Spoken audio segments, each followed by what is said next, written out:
Welcome, everybody. My name is Mina Jane, and I'm the director of the Ashland Public Library in Massachusetts in the US. You probably just heard that both Jade and Nikki are in the UK, so they are coming to us in their afternoon, our morning. And I'm very excited about this because it's going to be all tutors, all morning. Very, like I've been looking forward to this conversation for a long time because this is totally my jam. So, before we get started, just want to say thanks to the Friends of the Ashland Public Library for supporting all of our programs. We couldn't do it without them. I'd also like to thank Nikki and Jade for letting us share this program with other libraries, other local libraries, because, when libraries work together, we make magic. Today, we're making tutor magic. There should be a show about that, like tutor magic somewhere. You can buy signed books by Nikki and Jade from our favorite local bookstore in Aesop's Fable. I will put a link in the chat about that, or I'll send it out in a recap email later today. If you have questions, please put them in the Q&A, which is a button at the bottom of your Zoom screen. And because I'm going to be turning the chat off for everyone during Nikki and Jade's conversation, and then I'll open it back up again when we do the Q&A. But I do tend to get questions from the Q&A. So I'll say that again later when we get closer to it. Nikki and Jade are going to be in conversation for about 40 minutes. And then like I said, we'll get questions from the audience or me because I have a ton. So Nicola Clark, who goes by Nikki's book, is called The Waiting Game, The Untold Story of Women Who Served the Tudor Queens. Oh my God, it's so good. And, Jade Scott is, interestingly, her book is about Mary, Queen of Scots. It's called Captive Queen, The Decrypted History of Mary, Queen of Scots. They both have deep research knowledge and history and skills. And so these books are amazing, telling untold stories or unexpected stories of things that we think we know. So Nikki, Jade, thanks so much for being here with us today. Thank you for having us. My Thanks for having pleasure. us. All right, I'm going off screen and we let us know about obviously the books and yourselves because that was a very short intro, and then I'll come back with questions. Sure thing. You want to kick us off? Sure. Hi, everyone. I'm Nikki. I am a senior lecturer in early modern history at the University of Chichester on the south coast of the UK. And I also write and publish and talk freelance and do things like this. So my book is the one that's The Waiting Game. It's about the ladies in waiting who served Henry VIII's 6 wives. And I really wanted to write about those women because we don't see them much. We always see them on TV. They're always there, like behind the Queen, like a row of pretty faces. And occasionally, if one of them steps out of line, we hear about the kind of dreadful things she got up to. But otherwise, they're mostly scenery. And I really wanted to bring them to the foreground, especially because so many of Henry's wives were ladies in waiting first. So yeah, that's what my book is about. Jade, over to you. Before I kind of launch into mine, why don't you show everyone the lovely paperback that you Sure. have of So the book? I've only got the UK cover on me at the moment. It is out in the US. We do have the US cover, but this is oh, it's mirroring, isn't it? That's annoying. But this is the pretty UK cover, and it comes out in paperback over here in a couple of weeks. And it will be out in paperback in the US as well. It might just take a little while. I am Dr. Jade Scott. I am an affiliate in Scottish history at the University of Glasgow. And I, much like Nikki, kind of doing these types of kind of freelance historical events and festivals and book events after having written my first book, which is, as Mina said, Captive Queen, The Decrypted History of Mary, Queen of Scots. And I wanted to really kind of retell Mary's story. So it's quite a familiar story. We all kind of know at least, bits of Mary's story. We all know that she ends up, losing her head at the end, and she's in England for quite a long time as a prisoner of Elizabeth I. But I wanted to kind of tell that story again and try and give Mary back some of her agency and power. Because I think she's very much one of these queens that, although she has this kind of iconic reputation, it's a reputation that's very black or white. It's kind of very idealized or it's very demonized. And in both of those cases, I think she's lost a lot of her own agency and her own power and her own influence. which I think she actually manages to retain really remarkably throughout, deteriorating personal circumstances. So I wanted to kind of give her a chance to kind of tell her own story, I suppose. And because I work primarily in my academic life, I work with early modern letters and, in particular, women's letter writing practices and cultures. And I've worked on Mary's letters in some detail for a good few years now. I thought actually using the letters is a kind of a new way to really try and give her that kind of agency and power back. So that's what I wanted to do with the book. And yes, I do have the US copy here. Again, obviously it'll be murdering, but this is the US cover, which is lovely. Hopefully some of you have seen it. And so yeah, we both have these books about these amazing women from the early modern period, and we can hopefully talk a little bit more about that this morning for you guys, so this afternoon for us.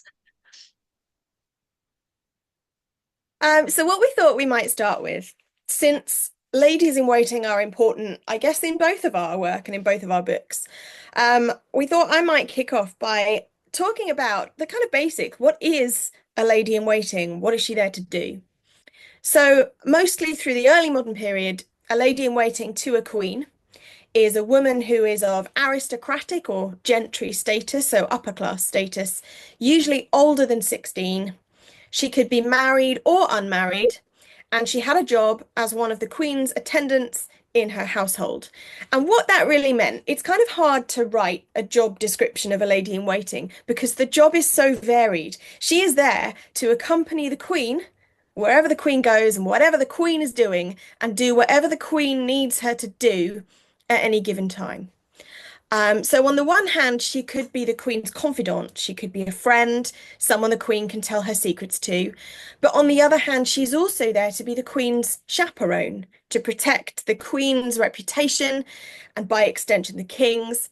Sometimes that could be a really difficult tightrope to walk. Now, Henry's queens normally had between 20 and 25 women in their what's called their ordinary service, and that means the daily service. So they live at court, they're on duty all day, every day. They have to have permission to leave. There are also ladies in waiting extraordinary, which is a term I really like because it sounds really funny to us. But that just means that they're not there all the time. They're usually peeresses who come to visit when they're in town, or who temporarily cover someone else who's absent. So not all ladies in waiting are created equal, although they are all, in the grand scheme of things, upper class. They are still ranked roughly according to social status. So there's usually a group of the higher status kind of ladies or great ladies. Then you might have gentlewomen who are the kind of slightly more middling ones, not the countesses, but maybe a countess's daughter. And you'd have chamberers who are of slightly lower status again, who did the more menial work. And then at some stage during Catherine of Aragon's tenure, we gained the maids of honour, who are six girls in their late teens, normally, for whom the royal court works as a kind of finishing school environment. And they're there under the care of the mother of the maids, who is supposed to stop them doing anything that they shouldn't be doing, often with mixed success. So yeah, they are there to do whatever's needed. It might include personal service, like helping the Queen get dressed and undressed. That took Elizabeth I about 3 hours every day, which is a lot of time to ask the Queen for favours. It might be attending her wherever she goes. It's like the early modern equivalent of the lady in waiting who holds the Queen's handbag while she's busy. You know, it's the same kind of thing.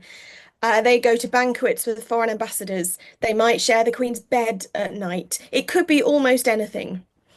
So ladies in waiting need quite a diverse skill set. Now, ideally, yes, you should be pretty. And in the UK at that time, that would be fair skin and light eyes and blonde hair. But you also need skills. So you need ideally musical skill, the ability to dance and remember choreography, quite important. Language skills, always helpful. And maybe most importantly, I think they must have had those indefinable social graces. They have to be the kind of people who can always say the right thing at the right time to the right person and be kind of on all the time, because the royal court is pretty unrelenting. So yeah, that's what a lady in waiting is all about. That's what they do. Um, would you say that's true of Mary Queen of Scots' women as well, Jade? Yes, definitely. I think that's an excellent overview, Nikki. So thank you so much for that because you convey it so much better than I can. And I often think when I hear you talk about these ladies in waiting, I think I would never have survived in this world because I couldn't be on all the time. Me neither. I could not spend 3 hours getting someone else ready, far less the effort they have to put into getting themselves ready before that. And then, as you say, like say the right thing all the time and be charming. I would be booted out very early doors because I am not that person. So Same. And I I think, would struggle. yeah, I think it can be a bit like cliquey in girls' boarding school as Yes, well. Like they make some yes, really close friendships, like you can see that. But sometimes you see evidence of like quarrels or things that have gone massively wrong, and we don't usually get the full story. You've got like one comment in a letter. Um, but yeah, I don't think I would have liked it. No, I don't think I would have done very well. I would have been a disappointment, I'm sure, to my family. I would not have secured any illustrious matches or, helpful networks because I would have just been sent home. But yes, absolutely. We do have a very similar situation with Mary, Queen of Scots. What's interesting about Mary and her ladies in waiting, of course, is that her own personal circumstances change so dramatically that we might expect that she may not necessarily have these same levels of attendance around her. When she comes back to Scotland in 1561 after spending, her childhood and her early years in France, she brings with her lots of French ladies in waiting. A lot of them stay with her in Scotland. Some of them stay a really long time, others are there for a short period, and then they are slowly replaced by kind of local women. So usually wives or daughters of Scots nobles, they start to kind of more infiltrate the spots, as it were, around the Queen, because as you explain in your book, Nikki, and as you kind of touched upon there in your introduction, these are really desirable positions, not just in terms of what the women themselves might have desired, but their families were determined to get them into these positions. So over time, during Mary's Scottish reign, we see more and more kind of Scottish women being placed in these positions because they are, so kind of potentially useful and valuable positions. Mary is a queen during her personal reign who spends a really long time traveling about.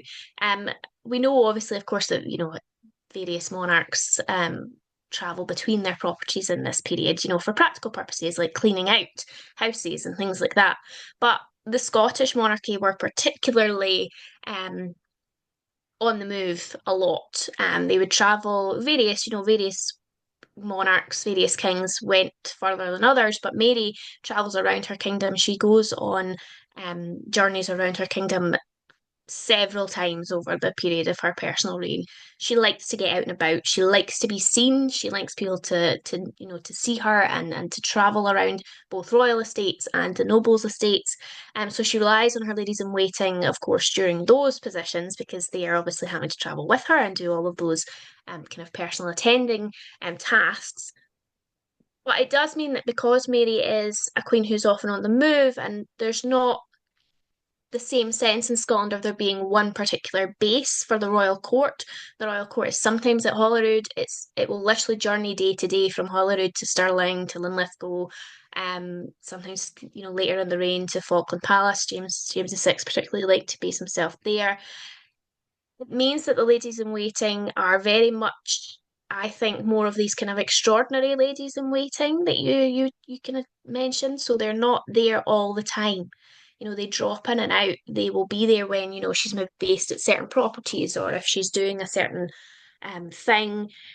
And they obviously all kind of come together for kind of social events like masques and weddings in particular during Mary's reign, are where we see lots of her ladies, the ones who are there most of the time and the ones who are there kind of intermittently. They all come together for these great events as such.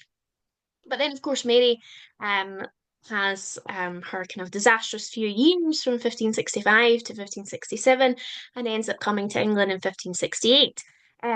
And actually, during her almost 20 years in English prisons, she does have ladies in waiting with her. And in the early period of her kind of captivity, she has various noble ladies in the kind of traditional vein of what you kind of touched upon, Nikki. And then over the years, that kind of is constrained, and by the time she's executed in 1587, she has only four or five non-noble women waiting on her. So we do see this kind of move, this kind of diminishing of her status in the sense of the people around her. So that is quite interesting about Mary's reign. But there are these women who perform these same types of roles that we can talk about. Even during what you might think, well, she's not going to have, a royal court of ladies attending her while she's a prisoner. But in fact, for a long time, she does. So there's lots of different kind of aspects to her woman. Yeah, I so much of that is about status, not necessarily what the Queen actively needs. You don't need 30 people to help you get dressed, do you? Even Mary, Queen of Scots doesn't. But it's about showing that you are a person of consequence. And it's interesting that her women then get fewer in number and lower in status over time during her imprisonment. The same thing happens to some of Henry's wives. So when Catherine of Aragon is put aside for Anne Boleyn, yes, she still has female attendants. She gets moved kind of to a succession of very damp castles in the fens around Cambridgeshire. She does still have ladies in waiting the whole time, but they get fewer and fewer, and they get lower and lower in status. Same thing. And Yeah, when Anne Boleyn is in prison, granted that's not nearly for such a long time, but Anne deliberately she says the king chose her women and that he deliberately chose women that she didn't like or get on with. And yeah, again, they're not the highest status. They are women that the king trusted, because yeah. essentially they're there to spy on her.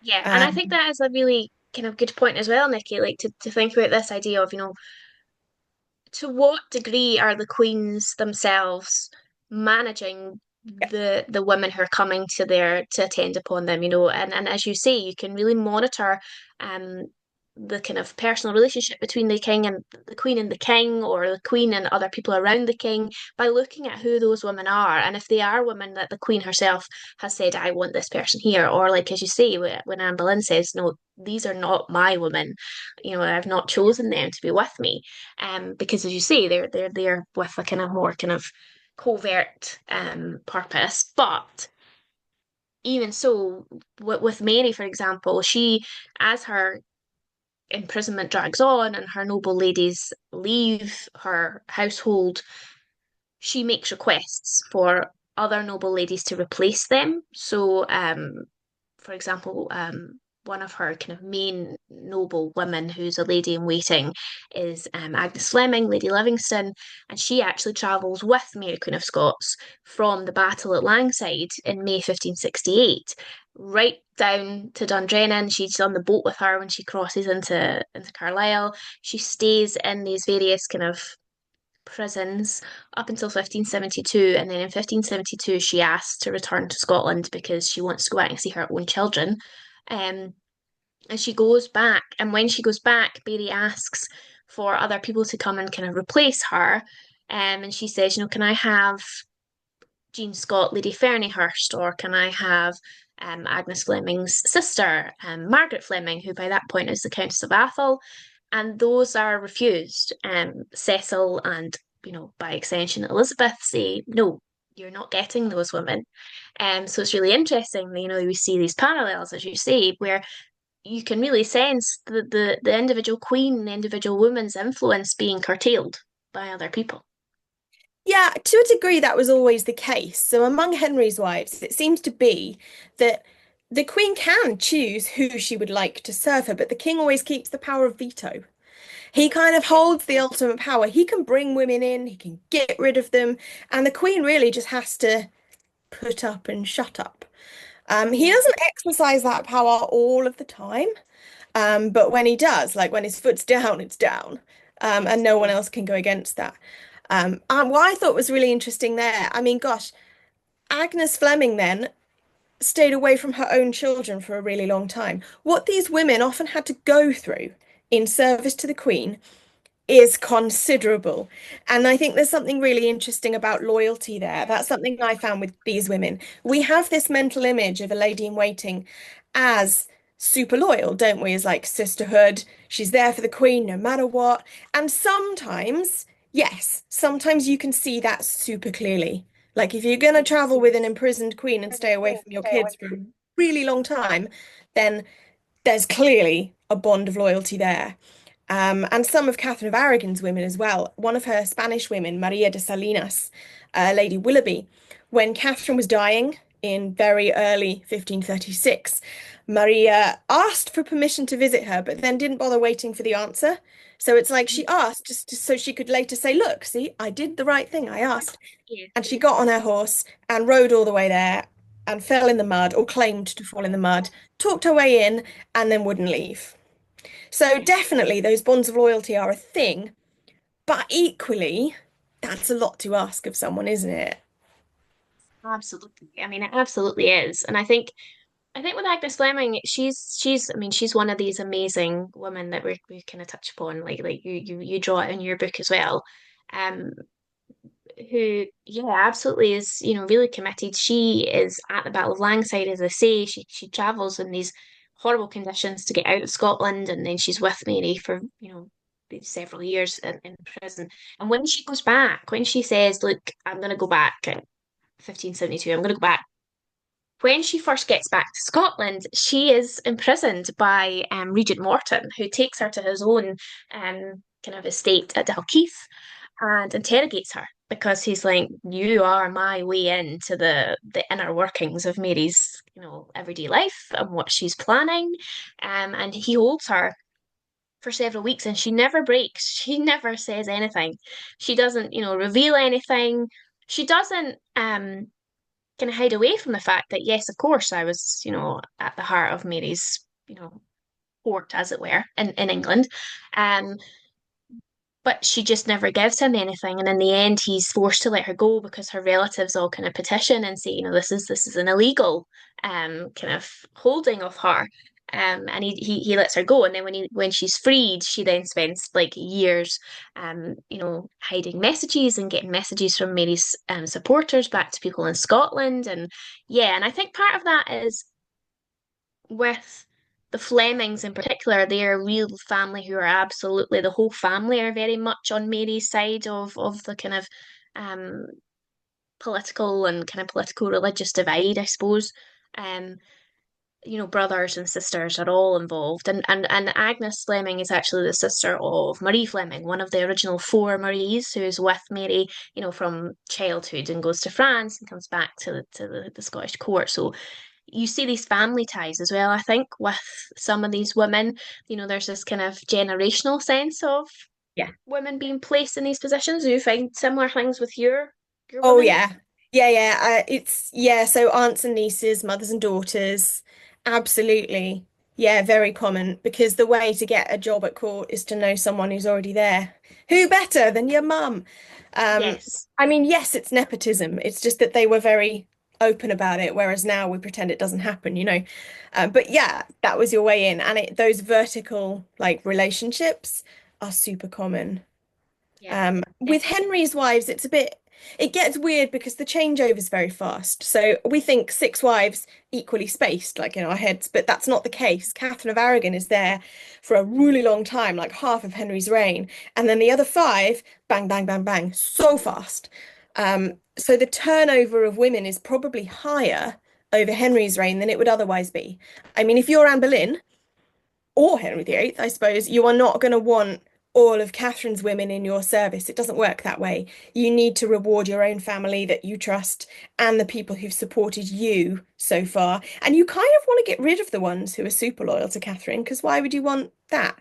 But then equally, ladies in waiting are there to help the Queen play her role as queen, I suppose. And Anne Boleyn has not been trained to be queen. So there is a degree to which she could use their experience because they know how stuff works. So always a balancing act. But the question of loyalty is always a really difficult one because, yeah, it depends kind of what's most worth your while. Um, at the end of the day, it is women who give evidence against Anne Boleyn. The same is true of Catherine Howard, because if anyone is going to know if the Queen is sleeping around, it is her women you need to ask. Yes, I was just going to say, we've kind of touched upon, we've kind of given these examples of these women who really demonstrate their loyalty to their queen. But, certainly with yourself in particular, there are these women who are kind of on the opposite side of that scale, I suppose. And the one that always comes to mind, and I know this is a cliche, so I apologize for it, but Lady Rochford, of course, comes to mind, with Anne Boleyn, and then obviously then she's implicated with Catherine Howard as well, but in a different way. And I find that really interesting as well. And when you see these women who do kind of step out and say, this is not in my best interest to stick and toe the line with these particular queens. I find those women quite interesting as well. Yeah, I often feel sorry for them because if you're a woman in early modern society, we can paint this like they're choosing to do X, Y, Z. And perhaps to a degree they are, but often I think they must have felt like they didn't have a choice. Because if you're a woman, you're being pulled between different kind of loyalties all of the time. So should you do what your husband wants, or what your dad or your brother wants, or what the king wants, or what the queen wants, or what you want, or what your religion wants? Those could all be different things. And then which one trumps which one at which time or which context? It's not always, Yes. yeah, especially if it's something that, if the king already knows from somebody else and you then deny it, you're kind of implicating yourself. And that might not only be a Yes. problem for you, but the rest of your family, your kids, maybe. So sometimes it is better to abandon a sinking ship because you Mhm. don't have really another option.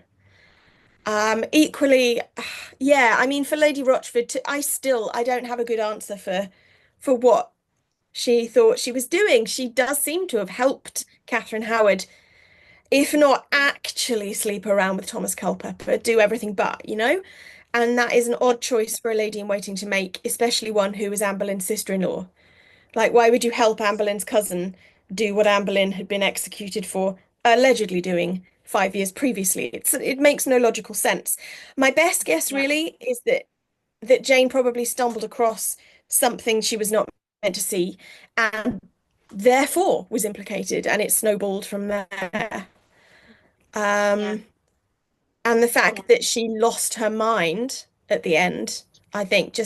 just illustrates the amount of pressure that they're often under.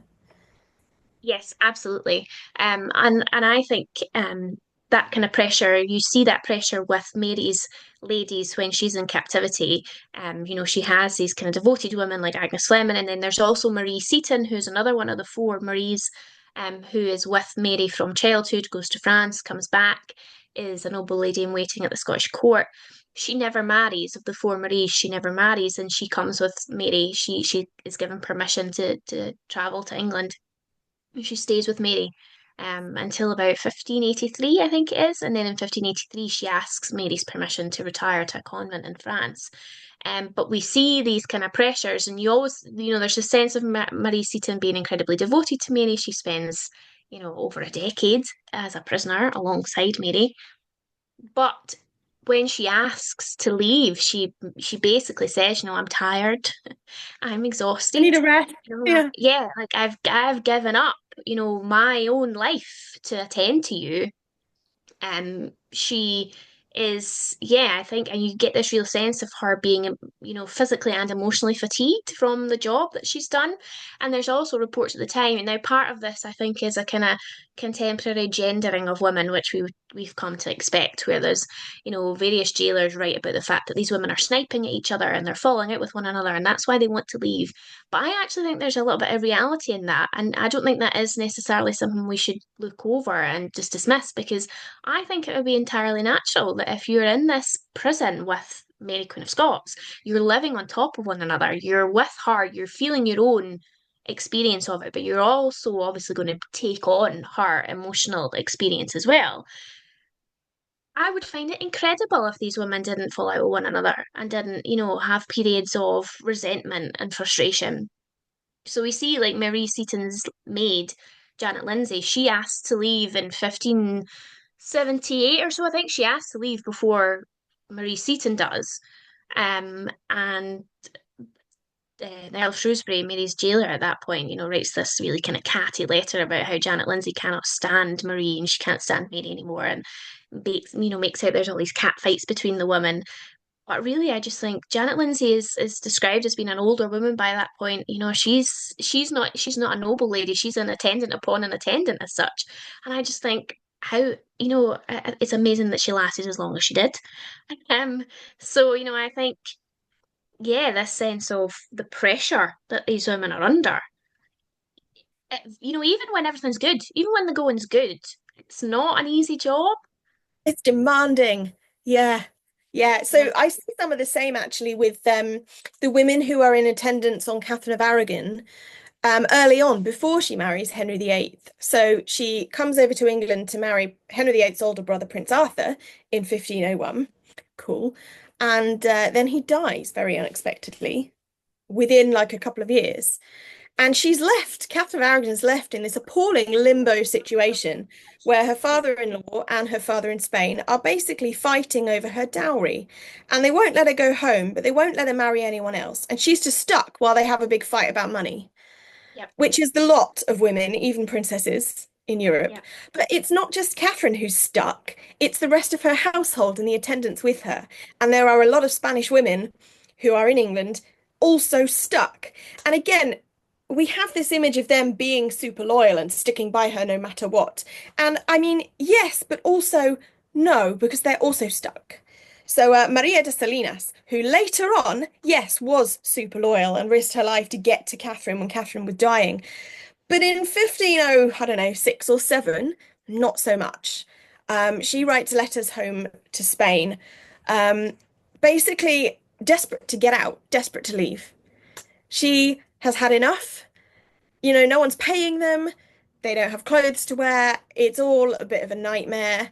She wants out, and the best way to get out is to get her family at home to arrange a marriage for her. And this is really what most of the Spanish women are doing at this time. A number of them do leave because they've had marriages arranged for them back home. Unfortunately for Maria, it doesn't happen for her. Lots of marriages fall through. But she writes quite poignantly about the kind of atmosphere, even a messenger from Spain coming brightens up their entire day. And you think, my God, that's a really dismal view of what daily life was like for them. Yeah.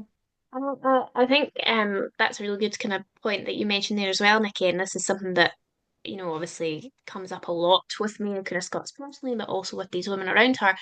And that is how these women's letters can be so illuminating for us when we are trying to tease out these networks, these relationships, these experiences, um, and how these women are really relying on kind of correspondence for both, objectives of their queen, but personal objectives as well. And I find that really amazing when you come across these particular sources that you have this access. Did you find the same? Absolutely, yeah. It's the closest you'll ever get to these women's own voices. And letters are usually formulaic in this period. There are kind of accepted ways that you write a letter and things you say or don't say in a letter. Really frustratingly for us as historians, it's really common for them not to write like the spiciest information down in the letter. They'll say, ask the bearer, so the guy who brought the letter, he'll tell you the rest. They'll send a verbal message. And as a historian, you're sat there going, no, no, no, tell me what you know. And we I know. can't get at it. Yep. We have the exact same thing with, Scottish women letter writers and with Mary, of course, and Mary is, of course, at various points intentionally trying to disguise things that's going out in the letter. So she's, you've got all these layers of kind of mediation and disguise, and as you say, the oral component of the letter that we just can't quite capture. But yeah, I find that fascinating as well. And I find it fascinating how we think about like during Mary's captivity in particular, like how she got her letters out, and her ladies are essential to that. Both the noble women and then later the kind of less high status women go to quite, go to risks to get these letters out. They know they're being watched and they know that the kind of standard methods of communicating and passing your letters on are being put under surveillance. So they hide them in their clothes, they hide them in bed sheets, they take them out with them on walks in the garden when they're allowed to, and will conveniently drop them at certain locations so that, male bearers can go and find them a few hours later. Hopefully no one spotted it. And I just find that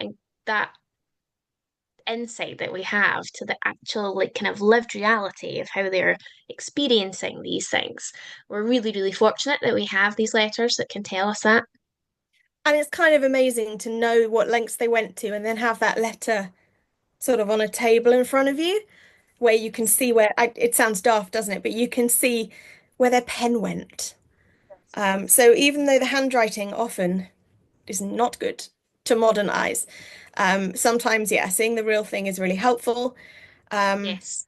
I And I think definitely had some women that I wish they'd used a secretary more, or some that I was grateful that they didn't actually write themselves, but they used a secretary because a secretary has a nice, trained, clear hand. That's much easier to work with. yeah, definitely.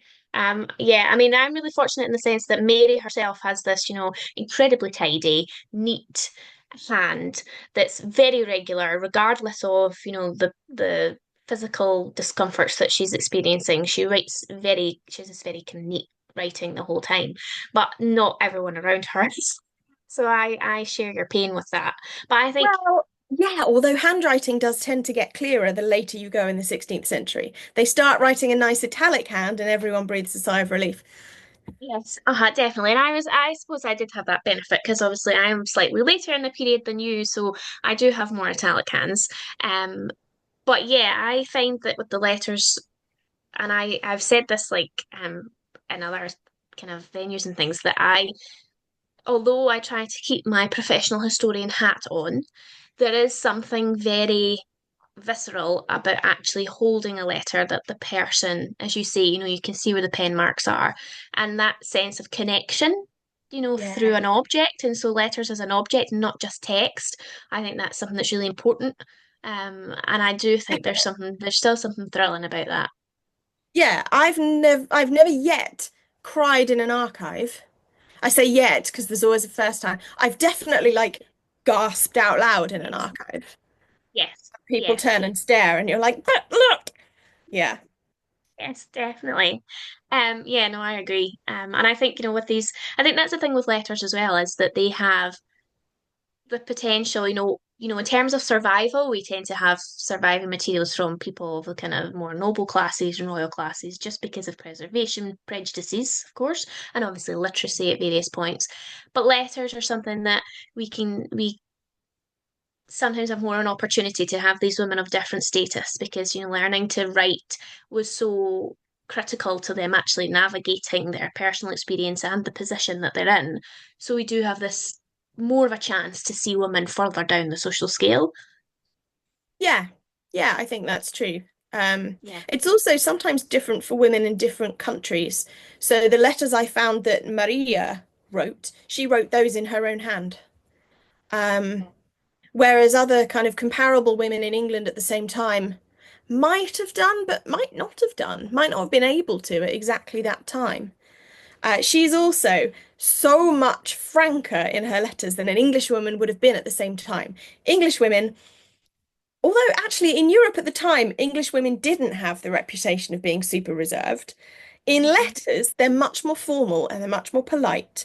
Whereas Maria is writing things like, well, my brother might as well be dead for all the good he's done me. And you're like, whoa, all right, calm down. That's Oh, the head of your family. Like, she is not afraid to speak her mind or write her mind. yes. Yeah, and I think that's incredible just to be able to kind of bring those stories to light from these women. Um, I'm sure both of us could just keep talking for ages and Yeah. ages, but maybe we want to kind of think about wrapping up. I'm just going to very quickly, folks, pop this laptop on charge so that I don't disappear before we get to questions. So bear with me. I'll just quickly mute myself so that I don't make a racket. But yeah, if you want to kind of just think maybe Nikki about like kind of bringing us together and Mina can jump into it, that would be fun. Sure. Yeah, we don't want you to disappear because we have lots of questions, lots of questions. Actually, this one from Lisa Kim's for you, Nikki. But I think that obviously Jade can respond to it as well because early on you said something about the ladies in waiting sharing the queen's bed, and Yep. I immediately thought of that movie, The Favorite. Yes, Of I course. know. But Yeah. I think it has to do with warmth because castles were drafty. So, what is the true answer, Nikki? I'll start with you on that. What was going on there? Well, as far as we are aware or able to know, it's not like the favorite. They're not having sex with each other when they're sharing a bed. Bed sharing across medieval and early modern Europe is super, super common. It's pretty Mhm. standard no matter who you are. It's actually very rare to sleep like alone, either alone in the room or even alone in the bed. And I think partly, yes, it probably is to do with warmth. It's also to do with company and security. Elizabeth I, for instance, was afraid of the dark, and that's why she always had a lady in waiting in her bed with her. They're called her bedfellows. So it's things like that. And I guess, I mean, I think we know, don't we, that from an evolutionary perspective, we have evolved to sleep in groups for security on that very kind of basic level. And that's really what they're doing. I suppose it's also part of that being a chaperone for the Queen. If the Queen is going to go and sleep with some guy, well, someone's going to know about it, and it's probably going to be the lady in waiting who's in her room with her. Mm. So it's that double-edged sword again of being the Queen's best mate and her security, but also kind of there to spy on her, you know. Mhm. Yeah. I think we see, very similar kind of things with Mary, and with when she is kind of reigning in Scotland in the 1560s, mid 1560s, there are various security scares. Like there is the French poet who hides under Mary's bed before her and her ladies go to bed, and then tries to come out and be like declares undying love to her. So this is shocking. So from that point on, in particular, Mary is very rarely left alone. Even in her her rooms, she has people with her. But for Mary, it kind of doesn't necessarily do the security purpose it's expected to. The intention, as you say, Nikki, is that it has this kind of security purpose as well as the other purposes. But then Mary is, in her private chambers, not necessarily in bed, but she's in her private chambers when she's attacked, when she's pregnant with James VI. That's when Rizzio is killed.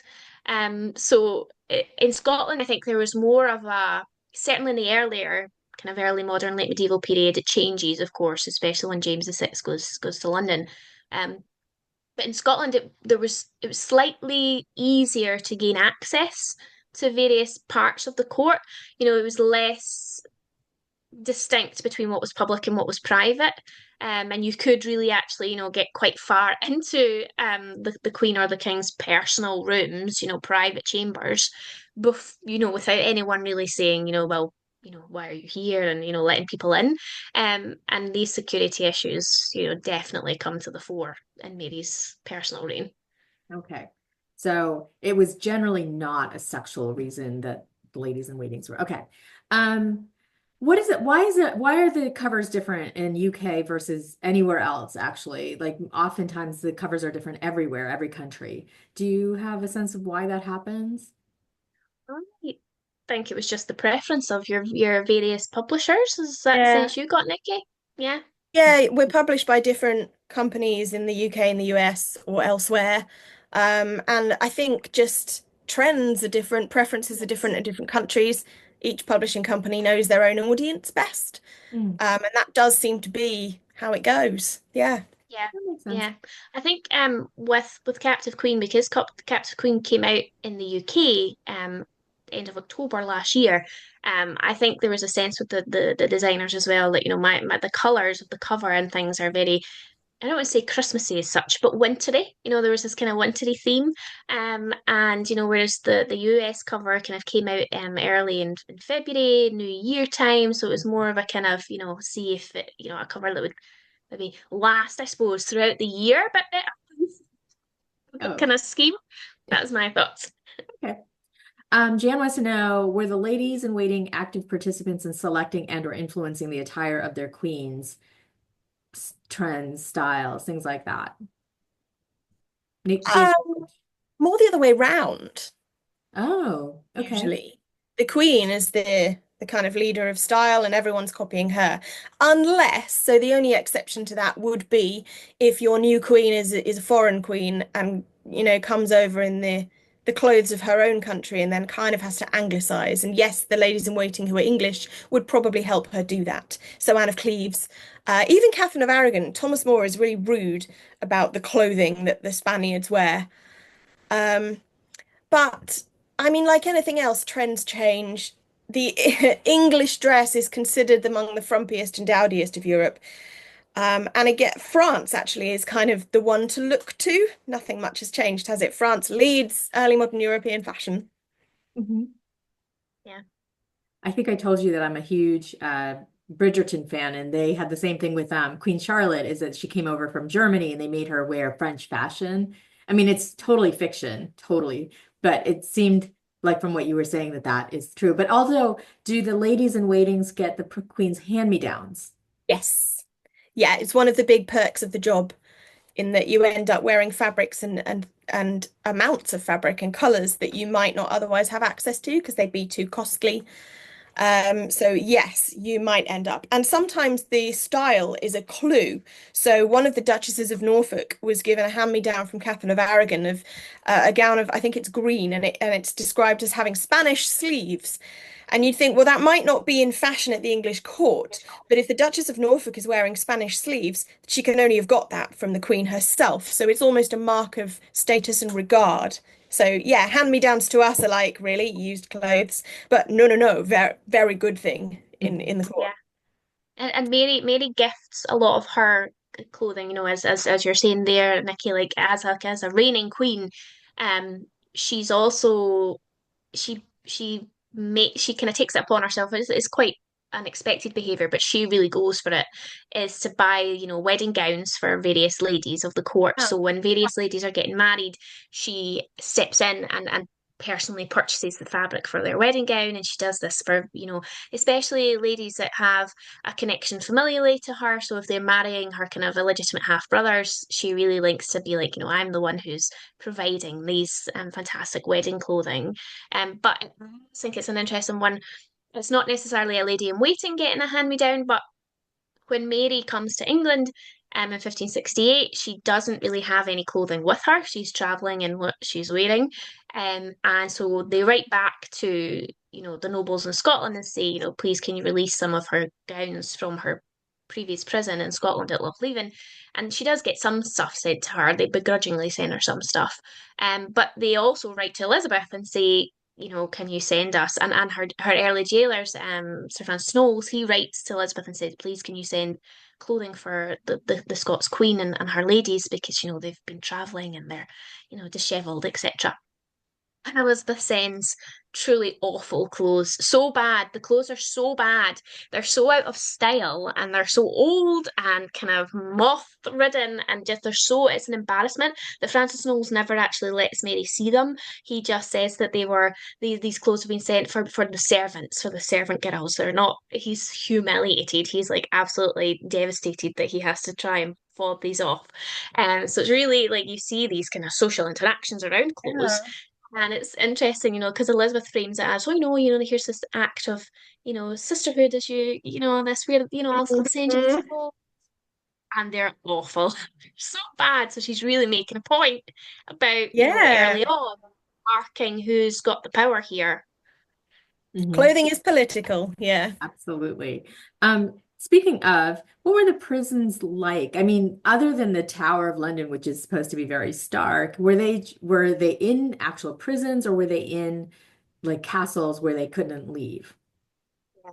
I think it was interesting, Nikki, when you spoke about Catherine of Aragon's kind of housing after she's cast off, because very similar to what Mary experiences in the sense that she is ostensibly held in, noble estates. Mary is primarily held by George Talbot, Earl of Shrewsbury, and he moves her around his various properties, some of which are in better condition than other.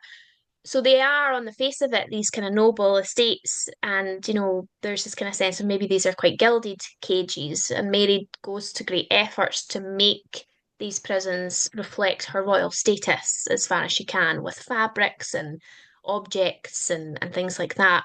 But nonetheless, they are still prisons. They are places that they can't escape from. They don't have the freedom to travel. They don't have the freedom. Mary it doesn't have the freedom at various points to actually even go outside, go in the gardens. She's not allowed to ride.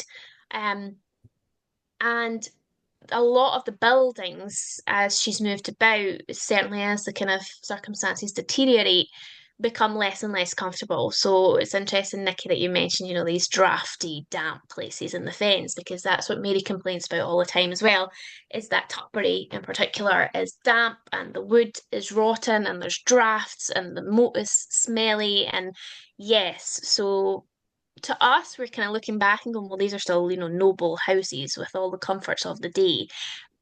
But actually, yes, I think there is a point being made about where they're moved to. And, you're being moved from one type of house to another. And Mary gets to spend some time at slightly better prisons as such. She goes to Chatsworth House, which is Bess of Hardwicke, Shrewsbury's wife's, her own property, and it is the creme de la creme of, 16th century architecture, luxury. And she loves it, but she doesn't get to spend very long there because, of course, they're not wanting to give her that pleasure. So yeah, the Okay. prisons can be quite bad. So, Yeah, I mean, the Tower of London it's sort of during Henry VIII's reign that it really becomes more prison than palace. mhm. Before then, it was a palace that sometimes held prisoners. And by the end of Henry's reign, really, it's a prison that the king very occasionally might stay in. For Anne Boleyn, I think it must have been particularly poignant because when she's imprisoned in the Tower, she is held in the same rooms that she stayed in the night before her coronation. Hmm. They are the Queen's chambers there.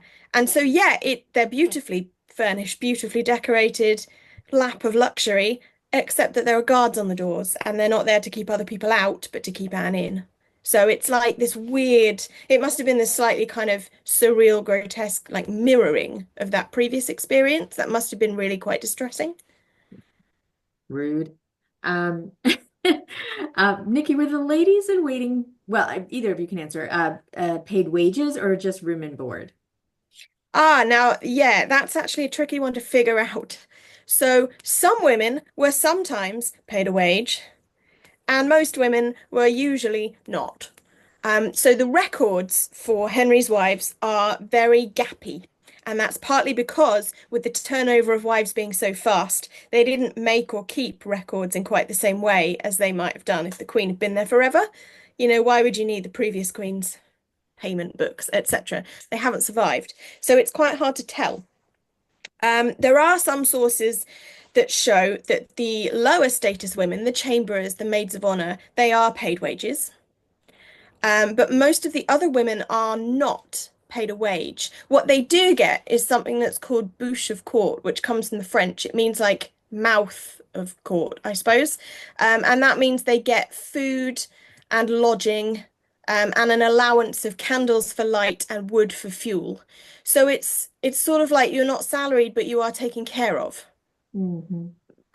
It could be worse. Yeah, and I guess because they come from rich families, it is assumed that they don't necessarily need a wage, and also because they're women, many of whom are married. Husband earns the wage. Mhm. If you don't mind, I'm going to go through, I'm going to try to get through three more questions that are more on the writing or larger picture side. And then if we have time, I'll get to a couple more ladies in waiting. Barbara asked very early on, do you think that the stories of important women in history will ever become part of mainstream history classes rather than relegated to women's studies? Both of you are PhD, like historians, so you probably have a much better sense of this than I would. Jade, I'm going to ask you that question. Um, I think that certainly there is a much more visible movement to embed women's history within the kind of broader historical classes that people have access to. We're kind of biased in the sense that we can only kind of talk about our own university's experience, both as students and then as lecturers as well. But I think there is a move, certainly in kind of introductory level modules and courses that are, offered to students that really do try and cover women's history and gender and queer studies and all of that. the difficulty is, of course, that with the kind of introductory modules, they're kind of broad strokes, and you have to then hope that there is then the option to follow that up with a more in-depth specific module. So yeah, I think we have seen a move towards real efforts to do that. I think that's fair. I think there's still some way to go, and I think, some places culturally are still maybe a bit behind the movement there. Would you agree, Nikki? But I think generally people are, modern historians are really cognizant of doing that. Yeah, I think at university level, definitely. Yeah, I mean, the introductory kind of first year courses that I teach that are sort of early modern Europe or something that's quite general, yeah, there's always at least one session on women and on gender and things like that. Um, and I guess, again, I'm biased because I write about women. And so even when I'm not directly teaching explicitly about women, a lot of the examples I might pull out of my brain are about women, and that's just how it is. So I suppose it really depends who your tutor is, but if you get one of us, you probably do get more women just anyway. I think it gives us a fuller history, like of what is actually happening. Okay, so Judith says she is a direct descendant of William Davison, the man who wrote the orders of the death of sentence of Mary Stuart, which I discovered through my ancestry search. She'd like to write about this, and she's wondering where you would suggest she starts a deeper investigation into his life and world. Well, I mean, I, I can only speak from, the kind of the perspective of the kind of Mary Queen of Scots period. And I would always say, start with the letters, because he is, his own letters discuss that period in which he is involved with, getting the warrant, to its location, but then also the letters, that he writes and other people who are kind of implicated with his blame as such, because he's obviously just, he's the foil, I suppose. So yeah, I'd say start with the letters, both, his own, and then people, who are contemporary to him, who are writing about the events that he's implicated in. That would be my first kind of start. I know that there is also a lot of work about his role, more generally, as doing diplomatic work. There's a lot kind of going on in the field about his kind of diplomatic efforts more generally. So you might be able to find some of the more kind of recent research that's been going on. And that kind of builds on more generally, the work that goes on about that's going on about diplomats in the period and their role, and how those roles have been somewhat kind of distorted over time with historiography, and how we've understood the role of the diplomat, and the role of the agent, in the early modern period. So yeah, I'd say, start with the letters, and then you should be, you be relatively straightforward. A Google search will bring you up some of the kind of contemporary research that's been done on him, that might be quite useful, for just getting a sense of, what it is he was doing, and what he is, what his role was, and what was expected of his role, and how they were able to kind of pin it on him. So yeah, that might be quite helpful. Can you think of anything, Nikki? I'm trying to think of the main project on him that's not coming to mind, and I just can't remember, but it'll come up with a Google search. Yeah, with anyone like that, I'd say start with their own letters. And do things like you can get access to the state papers of Elizabeth's reign, for example, on a site called British History Online. Check the indexes of things like that for him. You'll find a load of stuff there. Yeah. Okay. Just two more questions, if you don't mind staying on for a minute. Was there an equivalent to a lady in waiting for the king, like a man in waiting? Yeah. Yeah. Yeah. Gentlemen of the Privy Chamber. Ooh. Sometimes deliciously for Henry VIII, called his minions. Ah, I love it. Were they yellow with a big round head? That is what I see now when I see that phrase. But I think it just means his mates, basically, young men who also like to joust and gamble. Excellent. One last question from Abby, which I think is really interesting. So much of your information comes from letters. How do you think historians in the future will operate without the benefit of reading actual letters written on paper in someone's own hand? Yeah, that is that. I think because for us, letters are obviously have been really crucial to both the research that we've done for our books, and more generally that we work on in our kind of academic lives, and beyond. And I think the key issue that's kind of touched upon in your question is the sense of, letters have these underlying social and linguistic clues and material clues that we can very easily miss today because we don't necessarily use them in the same way that they were used in the past. You know, as Nikki mentioned, the language can be quite formulaic. There are expectations in the early modern period that we just find really unfamiliar. Like a lot of the time, Mary will write quite, quite vindictive letters at various points to women that she's fallen out with. And then still sign off by saying, I commit you to the protection of God and give a benediction. And we think, that's so insincere, but actually that's an expectation. So she has to, it would be worse if she didn't put it in. If she didn't put the benediction in, you'd be like, oh my goodness, something has gone terribly wrong here. Um, so yeah, I think there is a risk that when we're obviously relying on kind of digital communications nowadays, that people looking back, one, will that digital data survive? Because we've seen, horrible events like the cyber attack against the British Library, where everything that we might think is really secure can just vanish. So what access will people have to communicative texts that we use today in the future? That's a tricky one. Um, and then the other thing is then, how do we understand the kind of extra social cues that are in the digital communication that we use today that I imagine it will be like us looking at the early modern letters today. If you're not trained to spot the specifics of function and form and material feature and, rhetorical and linguistic cues, I think people will have that same issue. So we just have to hope that the historians of the future have access to these training programs that we've been lucky to have for our previous periods, so that those things don't get lost. Mm-hmm. So that historians of the future will know that if someone signs an email, kind regards, or just regards, actually it's not kind or regards at all. They're pissed off. Yes, exactly. It's like the American Southern woman with, like bless your heart kind of thing. Yeah. Yes, exactly. Well, I hope a lot of this information is not on floppy disk because nobody's going to have a floppy disk player back in, 100 years. Yeah. Thank you so much. We have a couple more questions, but I think we'll leave them on the table for now because this has been fabulous and I think it's very well-rounded and I have learned so much and I think everybody else here did too. Thank you for taking the time to talk to us about your amazing, amazing books. Thanks so much for having us. Yeah, thank you for coming along and listening to us chat about our women. We really appreciate it, folks. Well, for everybody who's here, I hope you have some great reading material for the weekend. I will send out the buy links from Aesop's Fables soon. But yes, you're getting lots of happy emojis about how awesome this talk was. Have a great weekend, everybody. Thank you so much, Nikki and Jade. Thank you. Thank you.